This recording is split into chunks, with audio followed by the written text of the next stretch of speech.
The remnant. The remnant is the point. Okay? Just what you read there. So now let's go. We're going 11 through 18. I feel like shake. So verses 19, chapter 19, 11 through 18.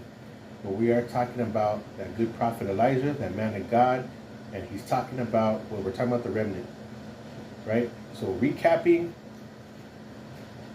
right? Yeah.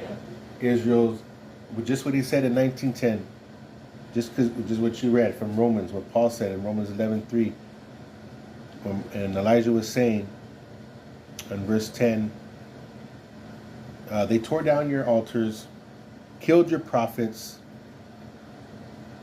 The children of Israel have forsaken you.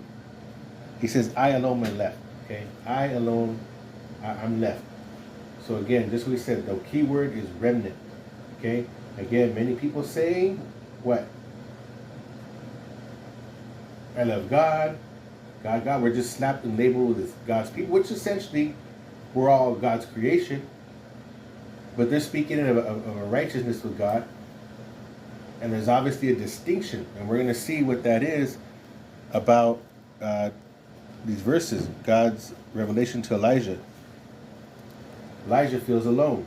They've all turned aside. They killed your prophets. He ran off. Elijah left. He's given. He hid under the tree. He's given sustenance by the angel, and he made his journey. 40 days, 40 nights. Right? 40 days, 40 nights. Enough food. He ate, went on his journey. He's in a cave now, okay? God said, what are you doing? And then he tells God, this is what's happening, I'm all alone. So here we go.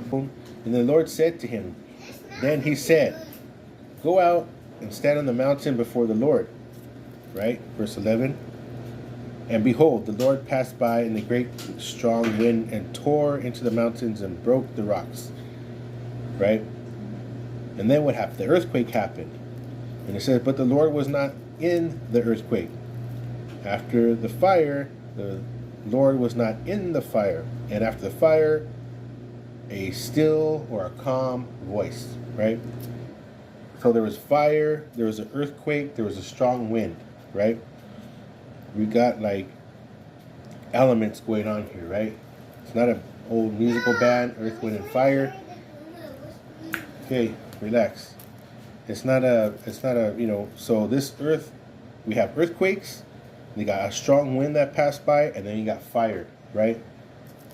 That's what was happening on, Elijah was in the cave, but the Lord said, go out and stand on the mountain before the Lord, right?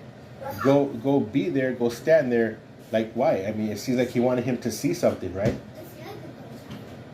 So, God has power, God has authority, God has strength, right?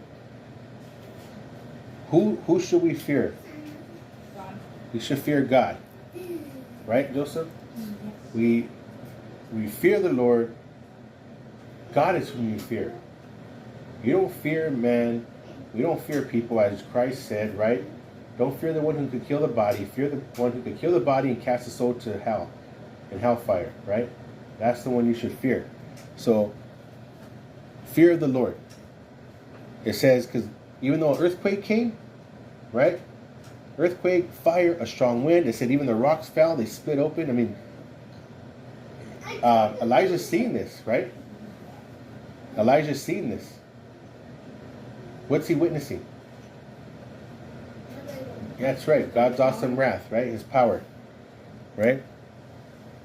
And to me, it's kind of like what we're saying, right? So this is the one who we should fear, right? Fear the Lord. The Lord said to him, go and stand on the mountain before God. Does that remind you of any other kind of story? Yeah. Yeah? Well, I don't know if it's much of a connection. Maybe someone would disagree. But it kind of reminds me of the story of Job. Remember? When God told Job, who are you to question me?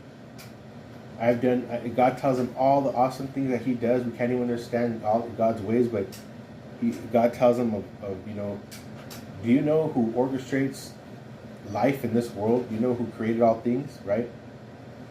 And Job stood there, and then there was a great like whirlwind, right? A great wind, like I think it was a whirlwind or tornado or something, and Job saw this, and it was the Lord speaking to Job, right?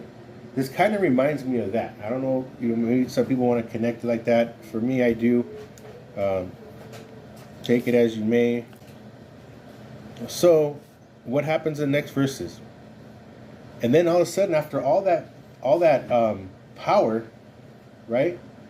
After all that power and earthquake and wind, what does it say there in the bottom of verse 12? After the fire, a still small voice, a delicate whispering voice,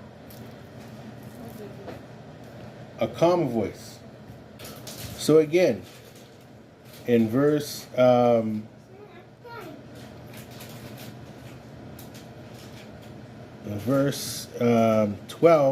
a small voice.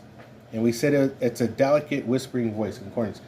After all this destruction, all this power and display of strength and curiosity and anger, and I mean, can you imagine Elijah watching this great elements of destruction going on and this rocks falling? I mean, he has front row seat to witnessing God's power and strength, right? So then, and then after all that, he says he's at the entrance of the cave, a small voice. Just a calm voice, a calm, reassuring voice, right? It says, "What are you doing here, Elijah?" Right? And then Elijah kind of reiterates or kind of repeats what was said in verse 10, in a sense, right? He says, "I've been very zealous for the Lord of hosts, because the children of Israel have forsaken your covenant, tore down the altars, killed your prophets with the sword. I alone am left." And he says, "I alone am left, and they seek to take my life." They want to kill me. I'm the only one left. I am the remnant. This is all. It's all me. That's it. And there's no one, so I ran. Right? He thinks that's all there is. And I think any of us probably would too. Ran for his life. Man, there's nothing left to fight for. Everyone's gone astray or dead or they're all wicked and they want to kill me now. I'm gone. God said, "What are you doing here? You're at a place where you're just in this cave. You ran off. There's idleness going on, right? What are you doing?" God's questioning. Come on, get back in the ring, right? To me. We think of other prophets who questioned God or didn't agree, right? Remember Jonah, right? We talked about that earlier. Verse 15, then the Lord said to him, "Your mother's calling."